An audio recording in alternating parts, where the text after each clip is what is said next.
Hi, my name is Hamza. I'm 23 and I live in my car full time. I started living in my car in 2024. I loved it ever since.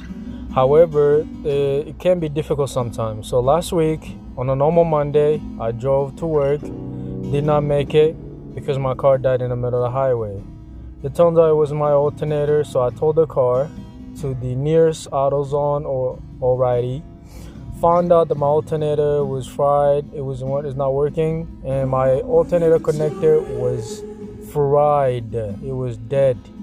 Nothing was cranking. Nothing was working. So they towed my car to the nearest O'Reilly, and then I fixed it. As you can see right there, I was just replacing the alternator connector. It was fried. Everything was just melting. For some reason, everything was just melting. It was dead, gone. So as you can tell right there, I'm replacing it. And then I was recording myself while other people around me were just keep staring. And I promise you, I did not care a lot. I did not care. Honestly, the only thing that was on my mind at the time was just fixing this car. I can have somewhere to sleep for night, and then I can be able to drive to work.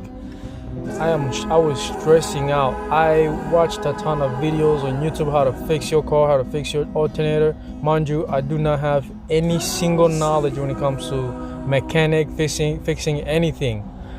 I've never learned anything about cars. So guess what? When you want something to work, you gotta do whatever it takes. So here's me. I was getting anything that can help. TikTok, questions. I was asking a lot of people, hey, how do I do this? How do I do this? I was calling my old mechanic that used to fix my cars, my dad, friends, everybody, brothers. I was asking everybody how to fix that. I was like, you know what?